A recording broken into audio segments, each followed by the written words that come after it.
అధ్యయనానికి ఆహ్వానం. అధ్యయన అభిలాషులకు శుభోదయ దివ్యాశీసులు. ఏకవాక్య ధ్యానాన్ని చెప్పుకుందాం.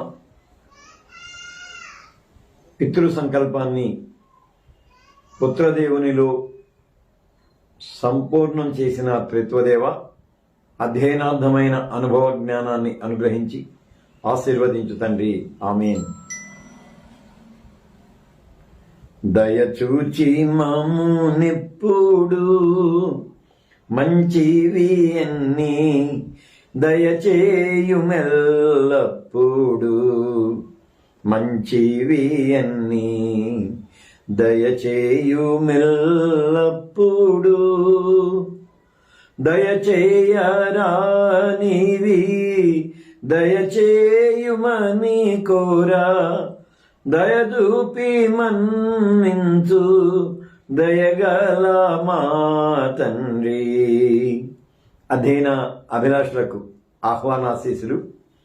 తిమోతి తొలి పత్రిక 1వ అధ్యాయం తొలి భాగాన్ని ఈవేళ మనం విశ్లేషణ చేసుకోబోతూ ఉన్నాం.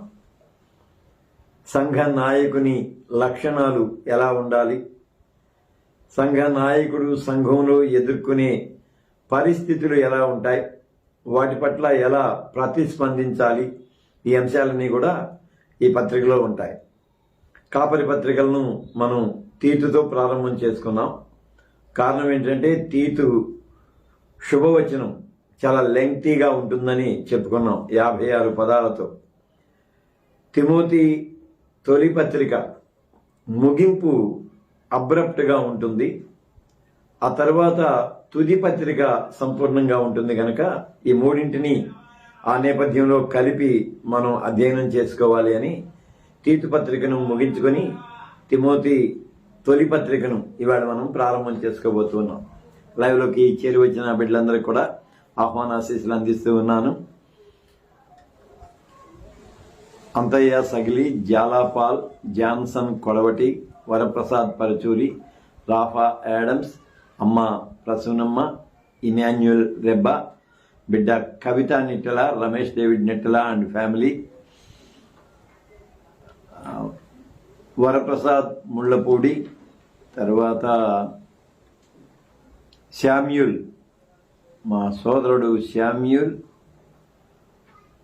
మొత్తం 15 మంది లైవ్లో ఉన్నారు. 2 డీపీలు అయితే బిడ్డ నిర్మల కుప్పల, ఇంకొక 2 డీపీలు నాకు అర్థం కావట్లేదు, బహుశా డానీ అనుకుంటున్నాను, ఇంకొకటేమో తెలియట్లా, చుక్కా శ్యామ్ తను కూడా వచ్చాడు.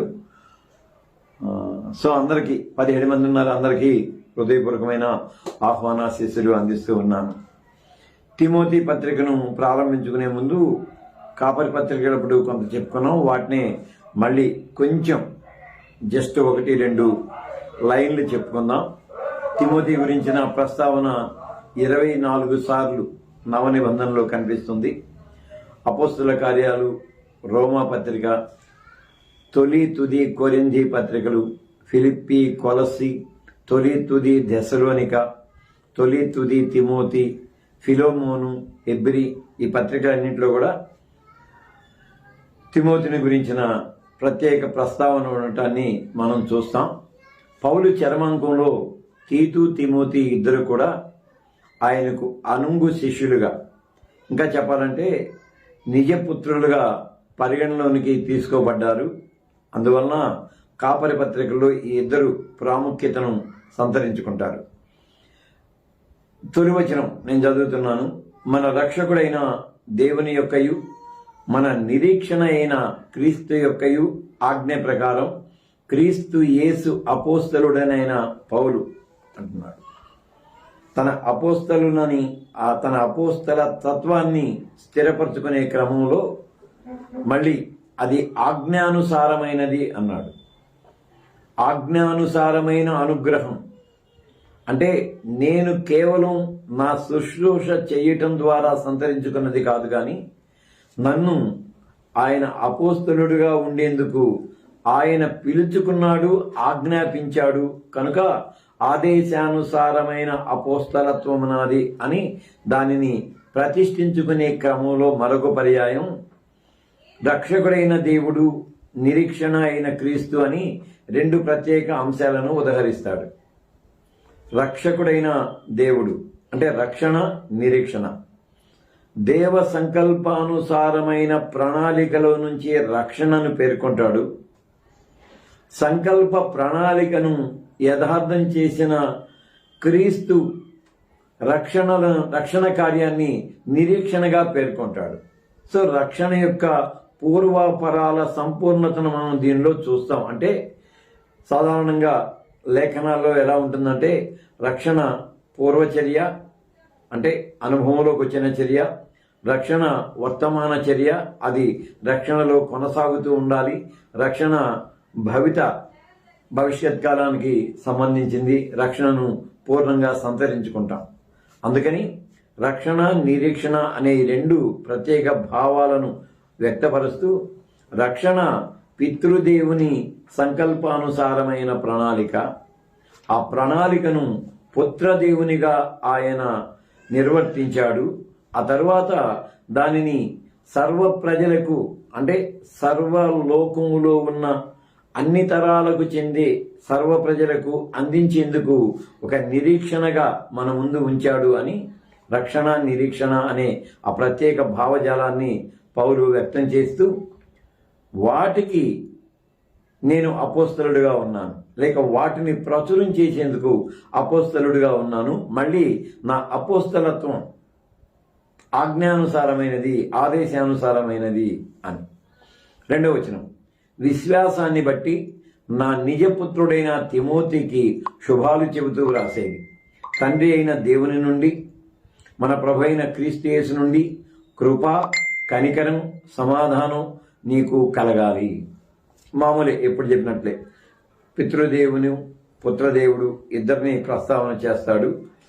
చేసేసి ఎవరికి శుభాలు అని చెబుతూ విశ్వాస కారణాన్ని బట్టి నాకు నిజ కుమారుడైన తిమోతికి, కుమారుడు అనే పదాన్ని వారసునిగా పరిగణించాలి. మళ్ళీ కుమారుడు అనే పదాన్ని బాధ్యతను నిర్వర్తించేవానిగా పరిగణించాలి. మొట్టమొదటిది వారసత్వం అంటే తండ్రి అయిన దేవుని మహిమను, తండ్రి అయిన దేవుని సంకల్పాన్ని వారసత్వంగా చేతబట్టి కుమారతత్వంలోనికి దిగి వచ్చిన త్రిత్వంలోని రెండో వ్యక్తిగా మనం చెప్పుకోవచ్చు. అందుకని క్షమించండి, తండ్రి అయిన దేవుని నుండి, తండ్రి అయిన దేవుని నుండి, అక్కడి నుంచి మళ్ళీ ప్రభు అయిన క్రీస్తు యేసు నుండి, వాళ్ళిద్దరి నుంచి కూడా చెబుతూ నా నిజమైన కుమారుడు తిమోతికి చెప్పబోయి నేను పక్కకు వెళ్ళాను, దయతో మన్నించండి, అదే దీనిలోనికి ఇన్వాల్వ్ కావాల్సి వచ్చింది.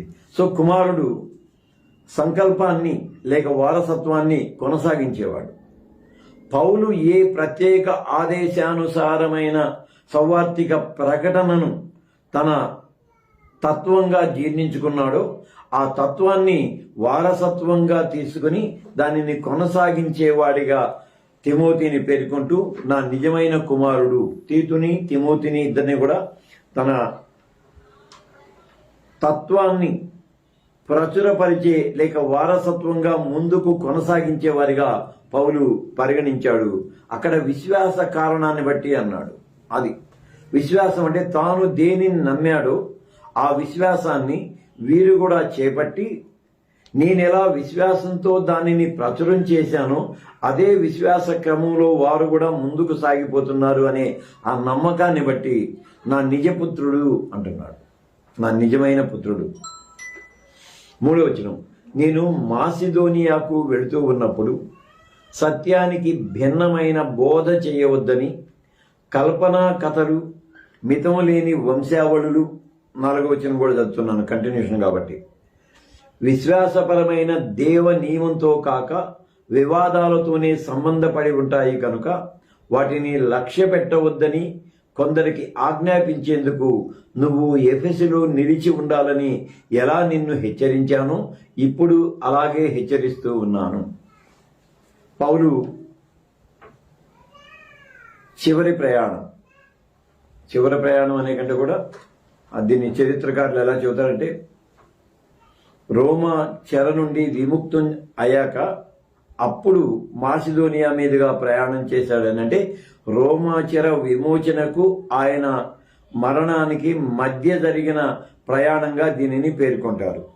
ఆ క్రమంలో ఎఫెసులో, అంటే రోమా నుంచి వెనక్కి వస్తూ చుట్టుప్రక్కల ఉన్న ఆ పట్టణాలలోని సంఘాలను దర్శించాడని మనం తీతులో చెప్పుకున్నాం. ఆ క్రమంలోనే క్రేతుకు కూడా వెళ్ళి క్రేతులో సంఘ స్థాపన చేశాడు అని గతంలో చెప్పుకున్నాం. ఆ క్రమంలో ఎఫెసును కూడా సందర్శించి ఎఫెసులో నీవు నిలిచి ఉండు అని ప్రత్యేకమైన ఆదేశాన్ని తిమోతికి ఇవ్వటాన్ని గురించి చెబుతూ అందుకు కారణాలను చాలా సవివరంగా చెబుతూ ఉన్నాడనమాట. నేను మాసిదోనియాకు వెళుతూ ఉన్నప్పుడు నీకు సత్యానికి, ఒక్క నిమిషం దయతో నన్ను మన్నించండి, కళ్ళజోడు తెచ్చుకుంటాను, కళ్ళు డ్యాజిల్ అవుతున్నాయి, సారీ.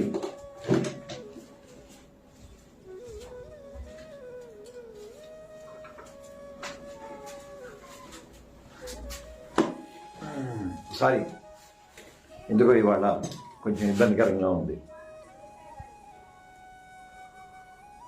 నేను మాసిదోనియాకు వెళ్తున్నప్పుడు సత్యానికి భిన్నమైన బోధ చేయవద్దని కల్పనా కథలు, మితం లేని వంశావళులు, 3వ వచనం చెప్పుకున్నాం. సరే, మాసిదోనియాకు వెళ్ళే క్రమం గురించి చెప్పుకున్నాం. అక్కడ ఎఫెసులో తిమోతిని ఆగి అక్కడున్న దుర్బోధలన్నింటినీ సరిచేయమని చెప్పాడు. ఆ దుర్బోధల పట్టిక చెబుతూ సత్యానికి భిన్నమైన బోధ చేయవద్దని. సాధారణంగా సామెత ఏముంటుందంటే, నిజం నిష్ఠూరంగా ఉంటుంది, అబద్ధం అందంగా ఉంటుంది అని మామూలు మాటలు చెప్పుకుంటూ ఉంటాం. నిజం ఎందుకు నిష్ఠూరంగా ఉంటుందంటే, నిజం వ్యక్తిని నిలదీస్తుంది, లేక తప్పును ఎత్తి చూపుతూ ఉంటుంది. దాన్ని ఇష్టపడని వారు అబద్ధాన్ని ఆశ్రయిస్తారు.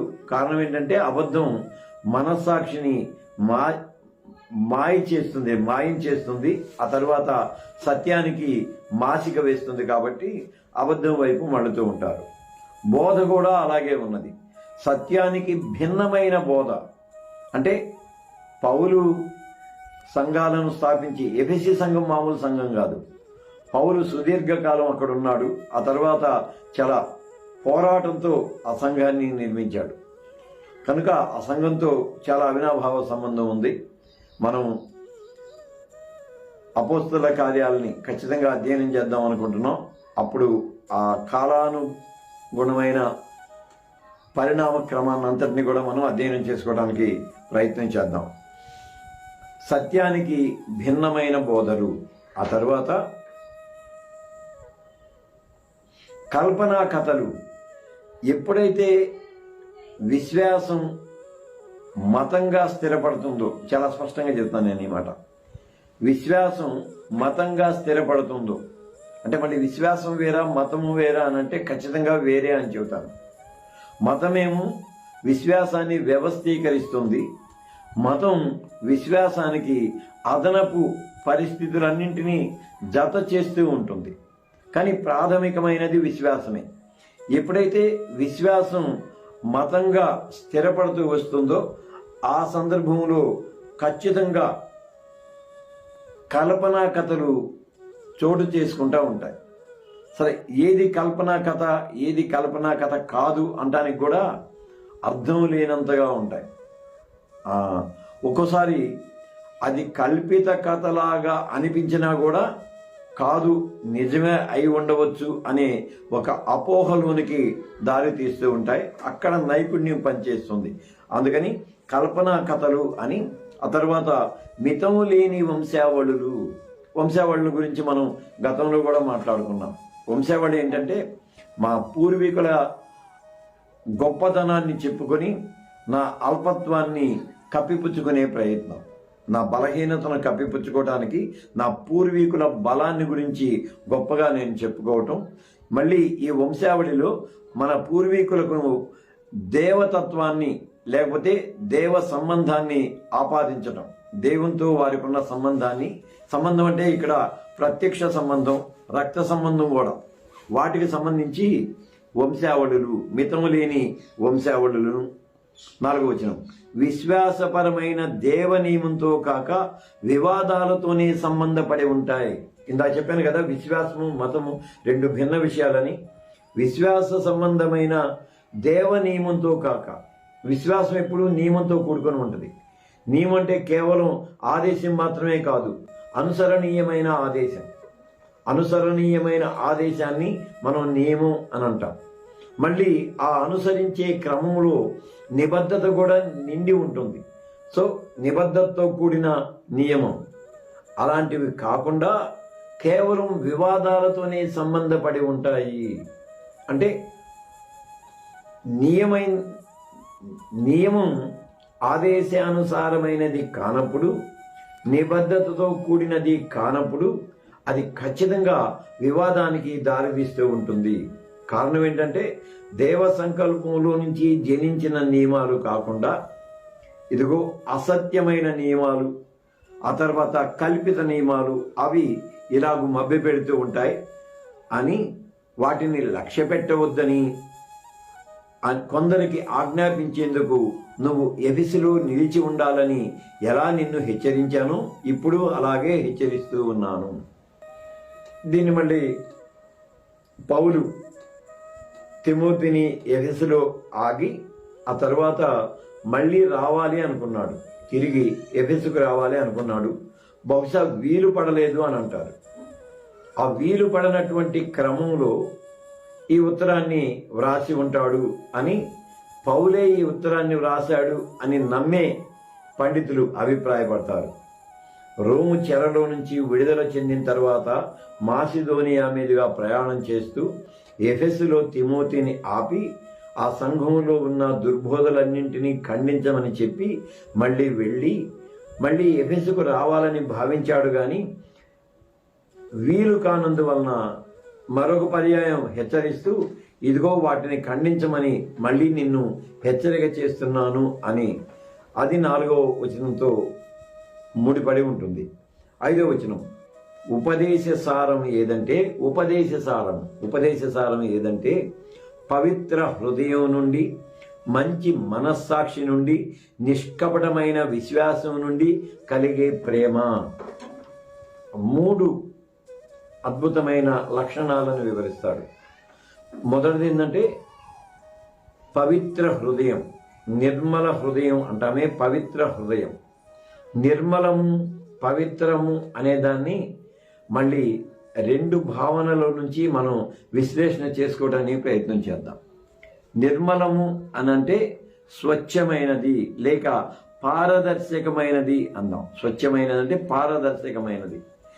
హృదయంలో ఏమున్నదో దానినే వ్యక్తం చేయటం, హృదయంలోనికి అందరూ చూచేందుకు అనుమతించడం, దానిని స్వచ్ఛ హృదయం లేక నిర్మల హృదయం అనొచ్చు. పవిత్ర హృదయం అనే దాన్ని మళ్ళీ చెప్పుకుందాం. పవిత్రతలోనికి అపవిత్రత ప్రవేశించడానికి జంకుతుంది. పవిత్రత అనే మాటకు కాదోష్ అని పూర్వ నిబంధనలో మనం చెప్పుకున్నాం. కాదోష్ అనే మాటకు అన్టచబిలిటీ, అస్పృశ్యత అని కూడా మనం చెప్పుకున్నాం. ఇది దళిత్ థియాలజీ దాంట్లో. కానీ ఇక్కడ సహేతుకమైన ధోరణిలో సమీపించడానికి వీలు లేనటువంటిది, లేకపోతే గలిబిలి చేయటానికి వీలు లేనటువంటిది. పవిత్రత అంటే అపవిత్రత ప్రవేశించడానికి జంకుతుంది, మళ్ళీ తన పవిత్రత అందరికీ బహిర్గతమవుతుంది, చూచేందుకు వీలు కలుగుతుంది. దానిని పవిత్ర హృదయం అన్నాడు. అంటే పౌలు తన హృదయంలో ఎలాంటి భారం కలిగి ఉన్నాడో, తన హృదయ భారాన్ని వ్యక్తీకరించే క్రమంలో అందరూ దాన్ని గ్రహించేందుకు వీలుగా తనను తాను ప్రదర్శించుకున్నాడు కనుక దాన్ని పరిగణలోనికి తీసుకొని చెబుతున్నాడు. మళ్ళీ మంచి మనస్సాక్షి నుండి మంచి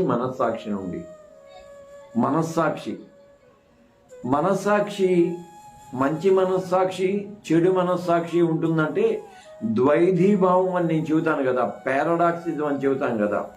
ఆ ఊగిసలాట ధోరణి ఉంటుంది కదా, ఆ ఊగిసలాట ధోరణికి సంబంధించిన మనస్సాక్షి అని. ఊగిసలాట ధోరణి ఏంటంటే నిషిద్ధమని తెలిసి కూడా నిషిద్ధాన్ని స్వీకరించడానికి సిద్ధపడే ఊగిసలాట, అక్కడ లేక రాజీ పడే ఊగిసలాట. సరే ఈ ఒక్కసారికి పర్వాలేదులే అని మామూలుగా భారతీయ సంప్రదాయంలో చెప్పుకుంటామే, ప్రాణ విత్తమాన భంగమునందు బొంకవచ్చునదిపా అని. అయితే హతసాక్షులను మనం గమనించినట్లయితే ప్రాణ విత్తమాన భంగములందు వారు ఏనాడు కూడా రాజీ పడలేదు. క్రైస్తవ హతసాక్షులను మనం చూస్తే అది మనస్సాక్షి, మంచి మనస్సాక్షి అంటే ఊగిసలాట ధోరణిలో నుంచి బయటికి రావాలి. మళ్ళీ ఊగిసలాట ధోరణి అంటే మనస్సాక్షి మన మనస్సు గట్టిగా చెబుతుంది, ఇదిగో ఇలా నేను చెప్పాలి, లేకపోతే ఈ విషయాన్ని నేను ప్రకటించాలి అని. కానీ అవతలి వ్యక్తి ఏమనుకుంటారు అని, లేకుంటే అవతలి వ్యక్తికి నేను కష్టం కలిగిస్తున్నానేమోనని, లేక అవతలి వ్యక్తి వేరుగా అనుకుంటే అది నాకు కష్టం అవుతుందేమోనని దీన్ని ఊగిసలాట ధోరణి అంటాం. అది మంచి మనస్సాక్షి కాదు. మనస్సాక్షి అంటే ఖచ్చితంగా నీకు అనుభవజన్యమైన విశ్వాసంలో నుంచి నీ మనసు ఏమైతే నీతో మాట్లాడుతుందో దాన్ని తూచా తప్పకుండా బహిర్గతం చేయటమే మంచి మనస్సాక్షి. ఆ తర్వాత నిష్కపటమైన విశ్వాసం, నిష్కపట విశ్వాసం, ఇది అద్భుతమైన వివరణ. విశ్వాసము అంటే నమ్మకం, మళ్ళీ నిష్కపటమైన విశ్వాసము. విశ్వాస న్యాయము క్రియా న్యాయానికి సంబంధించిన వివరణలోనికి వెళితే గాని ఈ భావన మనకు అర్థం కాదు. నిష్కపటమైన విశ్వాసం, విశ్వాసం చుట్టూ అనేక పర్యాయాలు మనం ఆచార కర్మకాండలను అల్లుకుంటూ వస్తాం. ఆ అల్లుకుంటూ వచ్చే క్రమంలో కొంచెం ఇబ్బంది పడుతూ ఉంటాం. నిష్కపటమైన విశ్వాసము అంటే కపటం లేకుండా ఉండాలి. విశ్వాసం విషయంలో కపటం లేకుండా ఉండటం అని అంటే నేను దేనినైతే అంగీకరిస్తున్నానో, దేనినైతే నమ్మానో దాని మీద నేను ఖచ్చితంగా నిలబడి ఉండాలి. అలా కాకుండా విశ్వాసానికి సంబంధించిన కల్పనా కథలు లేకపోతే మిగిలిన సంప్రదాయాలు దాని చుట్టూ ఉన్నప్పుడు విశ్వాసాన్ని ఆ సంప్రదాయాలకు కూడా మనం జత చేయటం ఉన్నదే అది నిష్కపటమైన విశ్వాసం కాదు అని. అంటే మనకు చెయ్యాలి అని అనిపించదు, చెయ్యకపోతే ఏమన్నా అనుకుంటారేమో అనే భావన ఉంటుంది. అది కొంచెం ఇబ్బందికరంగా ఉంటుంది. సరే మాట వరసకి చెప్పుకుందాం. అంటే ఇది కొంచెం కష్టమైన మాటలే, ఇవి అర్థం చేసుకోవటానికే అయినా చెబుతున్నాను. ఉపవాస ప్రార్థనలో ఉంటాయి. సరే మిగిలిన వాడు కూడా తీసేద్దాం. నేను ఏసీటీసీకి వెళ్ళేంత వరకు లేక ఏసీటీసీలో ఫస్ట్ ఇయర్ అయిపోయేంత వరకు కూడా ఖచ్చితంగా కొన్ని సందర్భాల్లో ఉపవసించేవాడిని. మా తల్లి నేర్పిన మంచి అలవాటు, మా నాన్న నేర్పిన అలవాటు, అది ఖచ్చితంగా ఉపవసించేవాడిని. ఏసీటీసీలో సెకండ్ ఇయర్, ఫస్ట్ ఇయర్ అయిపోయి సెకండ్ ఇయర్ వచ్చిన తర్వాత గుడ్ ఫ్రైడే రోజు హైదరాబాదులో ఉన్న ఆయా సంఘాలలో 7 మాటల్లో కొన్ని మాటలు చెప్పేందుకు, ఒక 3 సంఘాల్లో మాటలు చెప్పేందుకు మమ్మల్ని ఫ్యాకల్టీ వాళ్ళు నియమించారు. సైకిల్ వేసుకొని వెళ్ళాలి. ఆ రోజు పరిస్థితి చెబుతున్నా, సైకిల్ మీద ఆ 3 ప్రాంతాలు. ఇక హైదరాబాద్లో సైకిల్ అంటే ఒక ఏరియా ఒక చోటు ఉంటుంది, ఒక ఏరియా ఒక చోటు ఉంటుంది. ఫస్ట్ ఇయర్ కాస్త ఆ ఏరియా అంతా చూసాం కాబట్టి సరిపోయింది. నేను లిటరల్గా చెబుతున్నాను, ఆ మొదటి మాట 3 లేక 4వ మాట చివరి మాట, ఆ 3 మాటలు చెప్పాలి. చివరి మాట చెప్పే సమయానికి అప్పుడు నేను మంచి హెల్తీగా ఉన్నాను, వివాహం కాలేదు, చాలా హెల్తీగా ఉన్నాను, మంచి ఎక్సర్సైజ్ చేసేవాడిని. ఆ రోజుల్లో కూడా డీలా పడిపోయాను. డీలా పడిపోవడం అంటే ఇంక అసలు చివరిలో నాకు మాట రాల. సరే అప్పుడు నేనేమనుకున్నానంటే ఇక మీదట సందేశాలు ఇలాగ చెప్పాల్సి వచ్చినప్పుడు ఉపవసించకూడదు అని అనుకున్నాను. నేను ఉపవసించకుండా సందేశం చెప్పడాన్ని చాలాసార్లు చాలామంది ఆక్షేపించారు. ఇది నా క్లాస్మేట్స్ ఆక్షేపించారు. ముఖ్యంగా నా రూమ్మేట్ తీవ్రంగా ఆక్షేపించేవాడు. నువ్వు శ్రమల కాలంలో, పైగా గుడ్ ఫ్రైడే రోజు యేసు సిలువలో చెప్పిన ధ్యానాలలో మాటలు చెప్పడానికి వెళ్తూ సుష్టిగా భోంచేసి వెళ్తున్నావు, ఇదేమైనా బాగుందా అని. నా ఉద్దేశం ఏంటంటే నేను శక్తివంతుడిగా ఉండి శక్తి సన్నగిల్లకుండా నేను చెప్పాలనుకున్నది చెప్పాలి అని. సో అది నేను అంటుంది నిష్కపటమైన విశ్వాసం అనంటే నీ విశ్వాసాన్ని కాపాడే క్రమంలో మిగిలిన ఆచార కర్మకాండలు నిన్ను నిరోధించినప్పుడు వాటిని విసర్జించడానికి నువ్వు సంసిద్ధుడు కావటం అన్నదే దాన్ని నిష్కపటమైన విశ్వాసము. సో నిర్మల హృదయము, స్వచ్ఛమైన హృదయము, ఆ తర్వాత మంచి మనస్సాక్షి, నిష్కపటమైన విశ్వాసము,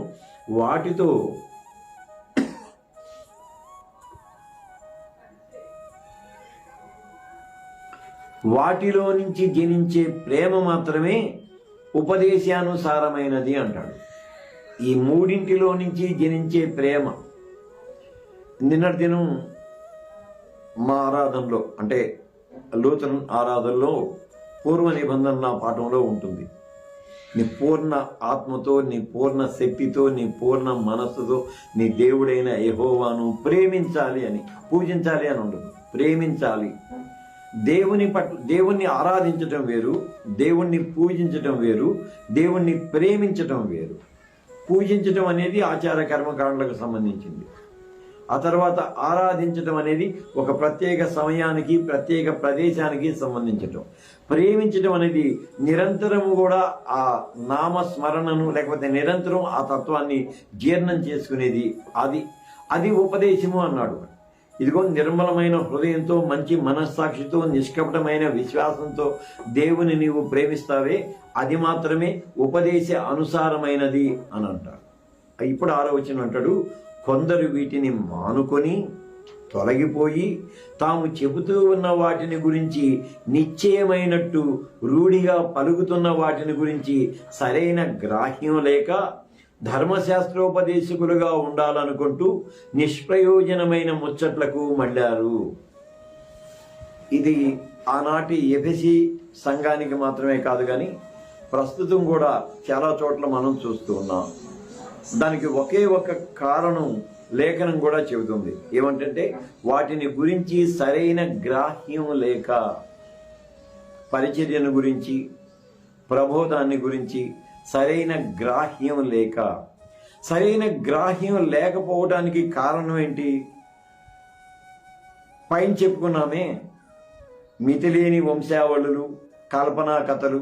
అంటే మితిలేని వంశావళుల్లో మన ప్రత్యక్షతను గురించి అసత్యాలు చెప్పుకోవటం, కల్పనా కథలు అనంటే బోధకు సంబంధించి మన చాకచక్యంతో చెప్పే ఆ నైపుణ్యమైన మాటలు.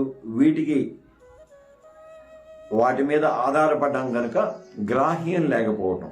ఉపదేశం మీద గ్రాహ్యం ఉండాలి అనంటే మనం ఉపదేశించే అంశం మీద వాటి పూర్వాపరాలను గురించిన అంతో ఇంతో అధ్యయనం ఉండాలి. పూర్ణాధ్యయనం అనలేను నేను, ఖచ్చితంగా అంతో ఇంతో అధ్యయనం ఉండాలి దాని పూర్వాపరాలను గురించి, సమయ సందర్భాలను బట్టి. వాటి లేకుండా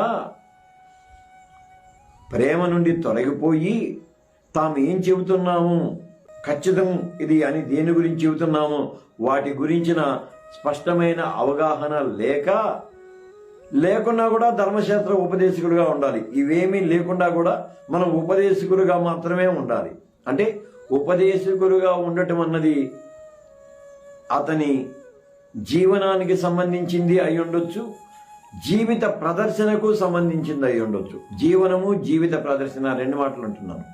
జీవనము అంటే దాని మీద ఆధారపడటం. ధర్మశాస్త్రోపదేశకునిగా నేను దాని మీద ఆధారపడాలి. కొంచెం పరవిశ్వాసంలోనికి వెళ్ళి మాట్లాడుకుందాం. ఒకవేళ లైవ్లో ఎవరైనా ఉన్నా లేకపోతే తర్వాత విన్నా వాళ్ళని క్షమించమనే అర్థిస్తూ ఉన్నాను. అవగాహన కోసమే నేను ఈ ఉపమానాన్ని చెబుతూ ఉన్నాను. బ్రాహ్మణులు మంత్రాలు చదువుతారు.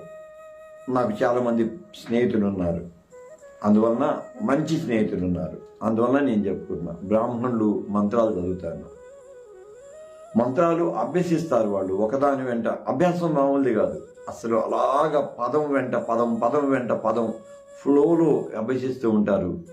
వాటిని గురించిన స్పష్టమైన అవగాహన వారికి ఉండదు. కారణం ఏంటంటే జీవనోపాధికి సంబంధించిన వారు మళ్ళీ అంటే పిండాలు పెట్టే బ్రాహ్మణులు వేరుగా ఉంటారు, పెళ్ళిళ్ళు చేసే బ్రాహ్మణులు వేరుగా ఉంటారు, ఏ మంత్రాలు ఆ మంత్రాలు వేరుగా ఉంటాయి. కానీ వాటిని గురించిన అక్షరానికి పదానికి సంబంధించిన స్పష్టత ఉండదు. కానీ అది జీవనార్థమైన ధర్మశాస్త్ర ఉపదేశకులకు సంబంధించిన అంశం. జీవిత ప్రదర్శన ఉంటుంది. అంటే గ్రాహ్యం లేకపోయినా వారు ఇదిగో దీనిలో నేను చాలా నిష్ణాతుడను, పండితుడు అని తనను తాను ప్రదర్శించే క్రమంలో గ్రాహ్యరహితుడై కూడా అలా ప్రదర్శించడానికి మిగిలిన వాటి మీద ఆధారపడుతూ ఉంటాడు, మిగిలిన అంశాల మీద ఆధారపడుతూ ఉంటాడు, అధ్యయనం మీద కాకుండా. అందుకని వారి విషయంలో చాలా జాగ్రత్తగా ఉండాలని, వాళ్ళను హెచ్చరించాలని తిమోతికి పౌలు చెబుతూ ఉన్నాడు.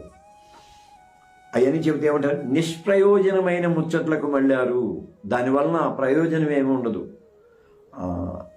నిష్ప్రయోజనమైన ముచ్చట్లు, ఊసుబోడు కబుర్లు అంటామే, ఊసుపోకుండా చెప్పుకునే కబుర్లు, గాసిప్స్ అంటాం. చాలామంది ఎంజాయ్ చేస్తూ ఉంటారు గాసిప్స్ చెప్పుకోవటానికి. అది నిష్ప్రయోజనమైనది అని అంటే. 8వ వచనం, అయినా శ్రీమంతుడైన దేవుడు నాకు అప్పగించిన ఆయన మహిమగల సువార్త ప్రకారం. శ్రీమంతుడైన దేవుడు, దేవుని సిరిని గురించి శ్రీమంతుడైన దేవుడు అనే ఈ పదాన్ని ఉపయోగిస్తాడు. దేవసిరి సంపూర్ణమైనది. దేవసిరి అవసరానికి ఏది కావాలో దానిని తప్పక అందించేది, అందిపుచ్చుకున్న దానిలో సంతృప్తిని అనుగ్రహించేది. దానిని దేవసిరి అంటాను నేను. ఎందుకంటే మా అనుదిన ఆహారం నేడు మాకు దయచేయము అని అన్నప్పుడు ఆ అనుదిన ఆహారం ఏది అవసరమో దాన్ని అందిస్తాడు, అందించిన దానిని సంపూర్ణంగా ఆస్వాదించే భాగ్యాన్ని కూడా అనుగ్రహిస్తాడు, సంతృప్తిని కూడా కలిగిస్తాడు. అది దేవసిరి. అందుకని శ్రీమంతుడైన దేవుడు అన్నాడు. తండ్రితో ఉండుట విడిచిపెట్టకూడని భాగ్యమై దాసుని స్వరూపాన్ని ధరించుకొని రిక్తునిగా తనను తాను సమర్పించుకొని శిలువ మరణంలో జీవితాన్ని ముగించుకున్న శ్రీమంతుడైన దేవుడు. అంటే అక్కడ ప్రతి క్షణం కూడా ఆయన తండ్రి సంకల్పానుసార చిత్తాన్ని నెరవేరుస్తూ సంతృప్తికరమైన జీవనాన్ని గడిపాడు. పౌలు దగ్గరకు వచ్చేసరికి ఏ స్థితిలోనైనా నేను ఉండగలను, ఆకలిలో ఉండగలను, నేను సమృద్ధిలో ఉండగలను, లేమిలో ఉండగలను, బాధలో ఉండగలను, సంతోషంలో, అన్నింట్లో నేను స్థితప్రజ్ఞతను ప్రదర్శించగలను. కనుక దేవసిరి అనేది వ్యక్తిగత స్థితప్రజ్ఞతగానే నేను పరిగణిస్తాను. సిరి ఎంత ప్రతిబంధకం అవుతుందో చాలా పర్యాయాలు కొందరికి అనుభవంలోనికి వస్తుంది. అందువలన దేవసిరి అనేది, శ్రీమంతుడు అనే మాట సంతృప్తికి సాదృశ్యమైన భావనగా మనం పరిగణలోనికి తీసుకొని ఆయన నాకు అప్పగించిన ఆయన మహిమగల సువార్త ప్రకారము. మహిమగల సువార్త అంటే విద్వత్తుతో కూడుకున్నది అందాం, లేకపోతే మన మనసులో మన జీవితంలో ఉన్న ఆ తేజస్సుతో కూడుకున్నది అని అందాం. మాట వరుసకు ఒక బల్బు వెలుగుతూ ఉంటుంది, దానికి ఎన్ని అవరోధాలు ఉన్నా కూడా అది అక్కడ ప్రకాశిస్తూనే ఉంటుంది. నేను ఉదాహరణ చెబుతాను. ఇదిగో నా కుడి చేతి వైపున ఒక డోమ్ లైట్ ఉన్నది, దానిలో 3 బల్బులు ఉన్నాయి, CLF బల్బులు 3 ఉన్నాయి, పెద్దవి 3 ఉన్నాయి. అయితే అంత లైట్ ఎక్కువ అవుతుంది కాబట్టి నేను దానికి ఒక కర్చీఫ్ అడ్డం పెట్టాను. మళ్ళీ ఆ కర్చీఫ్ పైన ఒక రెడ్ పేపరు ఫిల్టర్గా పెట్టాను. అందువల్ల ఈ లైటింగ్ స్మూత్ లైటింగ్ వస్తుంది. ఎందుకు వివరిస్తున్నానంటే ఆ బల్బ్ అలా వెలుగుతూనే ఉన్నది. ఎన్ని అవరోధాలున్నా, ఎన్ని ఆటంకాలున్నా అది తన వెలుగు ఎంత ఉందో అలాంటి వెలుగును ఇస్తూనే ఉన్నది. అది అంటుంది ఏ స్థితిలోనైనా ఉండటం అనేది మహిమ అనేది. అది అంటే మనం ఏ పరిస్థితుల్లో ఉన్నా కూడా దైవానుగ్రహమైన మహిమ లేక దైవానుగ్రహమైన ఆ స్వచ్ఛ మనస్సు, లేక విద్వత్తు ఇవన్నీ ప్రకాశిస్తూనే ఉంటుంది ఏ స్థితిలో ఉన్నా కూడా. అందుకనే పౌలు అంటున్నాడు, శ్రీమంతుడైన దేవుడు నాకు అప్పగించిన ఆయన మహిమగల సువార్త ప్రకారం. 9వ వచనం చాలా పెద్ద వచనం. ధర్మశాస్త్రం ధర్మ విరోధకులకు, అవిధేయులకు, భక్తిహీనులకు, పాపిష్టులకు, అపవిత్రులకు, మతదోషకులకు, పితృహంతకులకు, మాతృహంతకులకు, నరహంతకులకు, వ్యభిచారులకు, పురుష సంయోగులకు, మనుష్య చోరులకు, అబద్ధికులకు, అప్రమాణికులకు. అంటే ఎన్ని దుర్గుణాలు ఇక్కడ చెబుతూ ఉన్నాడు. ఈ దుర్గుణాలన్నింటినీ మనం చదువుతూ ఉన్నప్పుడు ఒక్కొక్క దుర్గుణంతో ఒక్కొక్క వ్యక్తిని కేటాయించుకోవటం కాదు, దుర్గుణాలన్నింటినీ కూడా మనం, అంటే దుర్గుణాలన్నీ ఏదో కొంతమేర ఉంటూ ఉంటాయి. అయితే ఈ దుర్గుణాలన్నీ ఎదుటి వ్యక్తికి ఆపాదించుకొని, ఇదిగో ఈ లక్షణాలు కలిగిన ఈ వ్యక్తి అని ఎదుటి వ్యక్తిని గురించి అనేకంటే, ఒకవేళ ఇలాంటి దుర్గుణాలు ఎక్కడైనా నాలో పొడచూపుతూ ఉన్నాయా అనే ఆత్మ పరిశీలన చేసుకుంటే బాగుంటుంది అనిపిస్తుంది అన్నమాట. ఏమంటున్నాడు? ధర్మ విరోధులు, ధర్మానికి విరుద్ధంగా ప్రవర్తించేవాళ్ళు. ధర్మం అంటే క్రమమైనది, క్రమానికి వ్యతిరేకంగా ప్రవర్తించేవాళ్ళు. ఏదైనా కావచ్చు, క్రమబద్ధమైన జీవన విధానానికి, క్రమబద్ధకమైన సామాజిక న్యాయానికి వ్యతిరేకంగా ఏ పని చేసినా అది ఖచ్చితంగా ధర్మశాస్త్ర విరుద్ధమైనదే అని చెబుతుంది. ఆ తర్వాత అవిధేయులకు, అవిధేయత అంటే మన బాధ్యతను మనం విస్మరించటం అంటారు. మనకు ఆయన ఇచ్చిన బాధ్యతను మనం విస్మరించడమే అవిధేయత. ఆ బాధ్యతను గుర్తెరిగి ఏ పరిస్థితుల్లోనైనా దాన్ని కొనసాగించాలి. భక్తిహీనులు, భక్తిహీనులు, భక్తి అనంటే దేవునికి మనకు మధ్య ఉండే సత్సంబంధాన్ని మనం భక్తి అందాం. అంటే దేవ మానవ సంబంధాలకు విఘాతం కలిగించే ప్రతిదీ కూడా భక్తిహీనతగానే మనం పరిగణలోనికి తీసుకోవాలి. ఆ తర్వాత పాపిష్టులకు, ఈ మాట గమ్మత్తుగా ఉంటుంది. నేను 4-5 సార్లు చెప్పాను. ఎందుకు అలా అంటామో తెలీదు. అయ్యో పాపం అలాగా అంటాం. ఏదైనా జరిగితే ఎవరికైనా అయ్యో పాపం అలాగా అని అంటాం. దాని గురించి నా స్పష్టమైన అవగాహన ఇప్పటికీ నాకు పూర్తిగా రావటం లేదు. ఎందుకు ఆ పదం మనం అలాగా అనుకుంటాము అంటే, అలా జరగటం పాపం కదా అనే, అలా జరిగినందువలన పాపం కలిగింది అనే నాకైతే అర్థం కాదు. కానీ పాపిష్టులకు అన్నాడు. పాపిష్టులకు అనే మాట నేనేమంటానంటే, అప్రయత్నంగా కూడా అపకారం చేసే వాళ్ళని పాపిష్టులు అందాం. ప్రయత్నపూర్వకంగా అపకారం చేసేవాళ్ళు, వాళ్ళ లక్షణాలు వేరుగా ఉంటాయి. కానీ అప్రయత్నంగా కూడా అపకారం చేస్తారు. ఆ అప్రయత్నంగా అపకారం చేసినప్పుడు అప్పుడు అయ్యో పాపం అలాగా అని అంటామేమో నేను అనుకోవటం.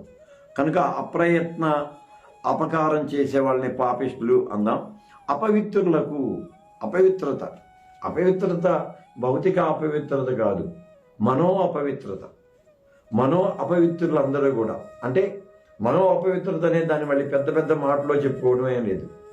మనో అపవిత్రత నుంచి బయటపడటానికి ఒకే ఒకటి, నువ్వు ఏమనుకుంటున్నావో దాన్ని బహిర్గతం చేయటమే. ఏమన్నా అనుకొని నువ్వు అనుకుంటున్నావు కనుక ఖచ్చితంగా బహిర్గతం చేయటమే. బహిర్గతం చేసిన తర్వాత అవతల వాళ్ళ రెస్పాన్స్ని బట్టి మళ్ళీ నిన్ను నీవు సరి చేసుకోవటం. అందుకని స్వచ్ఛంగా ఉండటం, పారదర్శకంగా ఉండటం, దాన్ని పవిత్రతగా మనం పరిగణించాం కనుక స్వచ్ఛ రాహిత్యాన్ని, పారదర్శక రాహిత్యాన్ని అపవిత్రత అందాం. మత దూషకులు, మత దూషకులు. నేను ప్రారంభంలో ఏం చెప్పానంటే, విశ్వాసం వేరు, మతం వేరు. విశ్వాసం వేరు, మతం వేరు. మతం జనన మతం ఉంటుంది, అభ్యాస మతం ఉంటుంది, అనుభవ మతం ఉంటుంది. సో జనన మతం, ఎందుకో నేను క్రైస్తవుడిగా పుట్టాను కాబట్టి నేను క్రైస్తవుడిని. అభ్యాస మతం, మళ్ళీ నేను పుట్టిన తర్వాత దాన్ని క్రైస్తవుడిగా పుట్టినంత మాత్రాన నేను ఆ మతాన్ని గురించి నేర్చుకోను. ఏదో మా తల్లిదండ్రులు నన్ను సండే స్కూల్కి పంపించారు, మళ్ళీ వాళ్ళు ఒక మంచి శిక్షణలో నన్ను పెంచారు, ఆ తర్వాత నాకు అభ్యసింపచేశారు. సో అభ్యాస మతం. అనుభవజన్యమైన మతం ఉంటుంది. మనం దేనిలో జనించామో, దేన్ని అభ్యసించామో దాన్ని మన జీవితంలో ఆకలింపు చేసుకోవటం, మన జీవిత పరిస్థితులన్నింటిలో దాన్ని అనుభవపూర్వకంగా గ్రహించటం అన్నదే దాన్ని అనుభవ మతం అని అంటాం. ఇది విశ్వాసం యొక్క పరిణామక్రమం, విశ్వాసం యొక్క పరిణామక్రమం. అందువల్ల విశ్వాసం వేరు, మతం వేరు. మత దూషకులు అన్నాం. మత దూషకులు అనేది బయటికి వెళ్ళటం ఎందుకు కానీ మనలో మనం చెప్పుకున్నాం. ఏక దైవారాధకులం, ఒకే లేఖనాన్ని కలిగి ఉన్నాం, విస్తృత శాఖలుగా విడివడి ఉన్నాం. ఎంత చక్కగా చెప్తామో మనం. వాళ్ళకు రక్షణ లేదు, ఆ చర్చిలో ఉజ్జీవం లేదు, ఇలాంటి మాటలు మనకు తెలియకుండానే మనం అనుకుంటూ ఉంటాం. కాకపోతే నేను మా పాస్టర్స్ ఫెలోషిప్ని బట్టి గర్విస్తూ ఉంటాను, చాలా సంతోషపడుతూ ఉంటాను. కొన్ని వందల సంఘాలకు, ఇండిపెండెంట్ సంఘాలకు చెందిన వాళ్ళంతా ఒకే మాట మీద నిలబడి ఉంటారు. విశ్వాసాలకు, వాళ్ళంటే వాళ్ళ నమ్మికకు, వాళ్ళ సంప్రదాయాలకు అతీతంగా ఒకే విశ్వాసం మీద కలిసి ఉంటారు. అందుకని మతద్వేషకులు లేకపోతే మత దూషకులు, దూషించేవారు, మతాన్ని దూషించేవారు. సంఘాన్ని దూషించడాన్ని నేను ఎప్పుడేం చెబుతానంటే, సంఘము దేవుని శరీరము అన్నాం గనుక సంఘాన్ని దూషించేవారు. ఇది లూథరన్స్ని ఎవరైనా దూషించినా, పెంతెకొస్తు వాళ్ళని ఎవరైనా దూషించినా, బ్యాప్టిస్ట్ చర్చిని ఎవరైనా దూషించినా, ఇంక ఏ సంఘమైనా సరే సంఘ దూషకులు ఉన్నారే వాళ్ళు దేవుని శరీరాన్ని దూషిస్తూ ఉన్నారు, అలాగా దేవదూషణ చేస్తూ ఉన్నారు అని అంటాను నేను. మత దూషకులు. తర్వాత పితృహంతకులు, మాతృహంతకులు అనే మాటలో ధనం, అధికారం రెండు చోటు చేసుకుంటాయి. ఇక్కడ ఆ గ్రీకో రోమన్ సంప్రదాయంలోనికి మనం వెళ్దాం, చారిత్రక సంప్రదాయంలోనికి వెళ్దాం. ముఖ్యంగా జూలియస్ సీజర్, అగస్టస్ సీజర్ తర్వాత పరిస్థితులను మనం చూస్తే అక్కడ పితృహంతకులు, మాతృహంతకులు కూడా కనపడతారు అధికారం కోసం.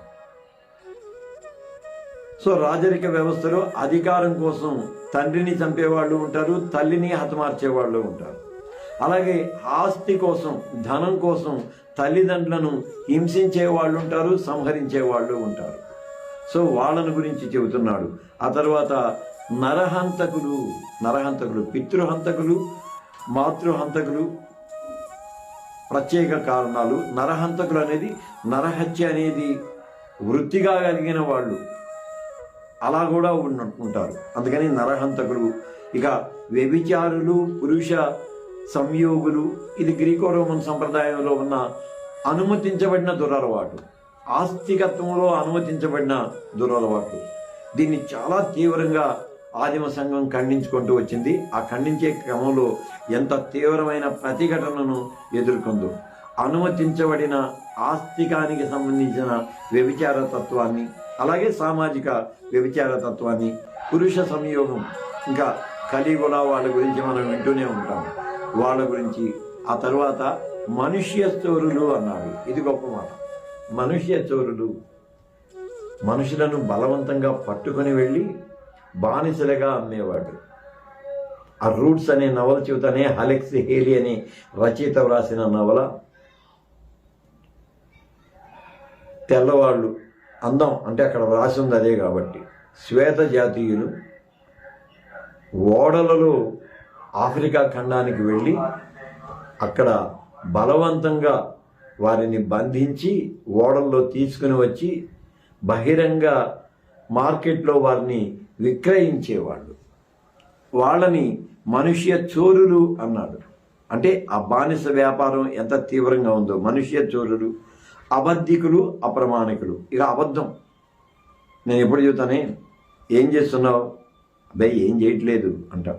ఎక్కడికి వెళ్తున్నాం, ఇక్కడికే, ఏడక లేదు. ఈ మాటలు అంటే మనకు తెలియకుండానే అబద్ధం అనేది ఎలాగూ జీర్ణమైందో మనకు తెలియకుండానే మనం వాటిని ఆచరిస్తూ ఉంటాం. ఇంకోటి అప్రమాణికులు, మాట ఇచ్చి మాట తప్పేవాడు. 10వ వచనం, హితబోధకు విరోధైన వాడు ఇంకా ఎవడైనా ఉంటే అలాంటి వాడికి నియమించబడింది కాదు.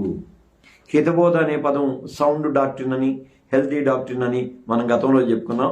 కేవలం కాపరి పత్రికల్లో మాత్రమే పౌలు హితబోధ అనే ఈ పదాన్ని ప్రత్యేకంగా వినియోగించడాన్ని మనం చూస్తాం. ధర్మశాస్త్రం ఎవరికయ్యా అంటే విధి విధానాలు ఎవరికయ్యా అంటే పైన చెప్పుకున్న దుర్గుణాలు కలిగిన వారందరికీ. ఇప్పుడు ఈ దుర్గుణాలన్నింటినీ ఎక్కడో ఒక చోట మనలో ఉన్నాయా అని పరిశీలన చేసుకుని అప్పుడు ఆ విధి విధానాల ద్వారా ఎలాగో ఈ దుర్గుణాలను మనం రూపుమాపుకోవాలో దానికి మనం ప్రయత్నం చేయాలి అని. అంతేగాని నైతికతగా నడిచేవాడు, నైతికతగా ప్రవర్తించే వాళ్ళకి ధర్మశాస్త్రంతో పని లేదు. ఎంత చక్కగా చెప్పాడు. అలాంటి వాడికి నియమించబడింది. కానీ 11వ వచనం చివరి వచనం, నీతిమంతుడికి నియమించబడలేదని ఎవడైనా ఎరిగి ధర్మానుకూలంగా దాన్ని ఉపయోగించినట్లయితే అప్పుడు ధర్మశాస్త్రం మేలైందని మనం తెలుసుకుంటాం. 2 విషయాలు దాంట్లో. నీతిమంతునికి ధర్మశాస్త్రం అవసరం లేదు అన్నాడు. కారణం ఏంటంటే నీతిమత్వంలో వాడు నడుస్తూ ఉన్నాడు. మళ్ళీ నీతిమంతుడు అని అంటే నిర్ధారించబడిన నీతిమంతుడు కాదు. ఎందుకంటే వాక్యమే మనకి చెబుతుంది, నీతిమంతుడు లేడు, ఒక్కడు లేడు, అందరూ దారి తప్పి తొలగిపోయారని మనం చెబుతూనే ఉంటాం. కానీ నీతిమంతుడు అనే మాట ఏంటంటే ఎవరు నైతికతలో నడుస్తూ ఉన్నారో, ఎవరు సామాజిక ఆస్తిక నైతికత్వాన్ని తమ జీవన తత్వంగా జీవిత తత్వంగా మార్చుకొని దానిలో కొనసాగుతూ ఉన్నారో వారికి ధర్మశాస్త్రంతో పని లేదు. అంటే ధర్మశాస్త్రం హెచ్చరించాల్సిన పని లేదు, మళ్ళీ హెచ్చరించాల్సిన పని లేదు. అలా ముందుకు సాగుతూనే ఉన్నారు కనుక వాళ్ళకి అక్కర్లేదు. ఎవరైతే దానిలో నడవరో వాళ్ళకు మాత్రమే అది అవసరం అని ఎరిగి దాన్ని మనం తెలుసుకుందాం అన్నాడు. ఇప్పుడు మళ్ళీ దీన్ని కూడా వర్తమానానికి, విశ్వాస జీవితానికి ఎలాగ మనం అన్వయించుకోవాలంటే నీతిమత్వపు దారిలో పోతూ ఉన్న మనం ఎప్పుడైనా దారి తొలగిపోతూ ఉన్నామా అంటే ఒక బాటన పడి మనం వెళుతూ ఉన్నప్పుడు, లేక ఒక పదాన్ని మనం ఎన్నుకుని దానిలో ముందుకు సాగుతూ ఉన్నప్పుడు పదంలో నుంచి వెనక్కి మడుతూ ఉన్నామా? వెనక్కి మళ్ళీ క్రమంలో స్వార్థం ఉంటుంది, మళ్ళీ స్వచిత్తం ఉంటుంది, ఆ తర్వాత అనేక ప్రలోభాలు అవన్నీ ఉంటాయి. వాటి నుంచి మనం ప్రక్కకు వెళ్తూ ఉన్నామా అని కాకుండా నేను అనుభవజన్యమైన విశ్వాసంలో నుంచి దేన్నైతే నేర్చుకున్నానో, దేన్ని నేను ఆస్తికానికి మానవత్వానికి ముడిపెట్టి సమన్వయం చేసి ముందుకు సాగుతూ ఉన్నాను, ఆ క్రమంలో ముందుకే నడవటానికి నేను శక్తి వంచన లేకుండా ప్రయత్నించాలి. మళ్ళీ ధర్మశాస్త్రం నన్ను హెచ్చరిక చేయకుండా దానిలో నేను ముందుకు సాగాలి అని నిశ్చయించుకోవాలి. తొలి భాగాన్ని మనం విశ్లేషణ చేసుకుందాం. రేపటి దినం మొదటి అధ్యాయం మలి భాగాన్ని విశ్లేషణ చేసుకుందాం. నేను పౌలుతో సంబంధపడిన వ్యక్తులను గురించిన పట్టిక కావాలి అని చెప్పి అడిగాను. నా దగ్గరకు క్రాంతి అంటే మన అధ్యయనంలో ఫైనాన్స్ గ్రూపులో ఉంటాడు బిడ్డ. ఆ తర్వాత పాస్టర్స్ ఫెలోషిప్లో ఆర్గనైజింగ్ కమిటీ మెంబర్గా కూడా ఉన్నాడు.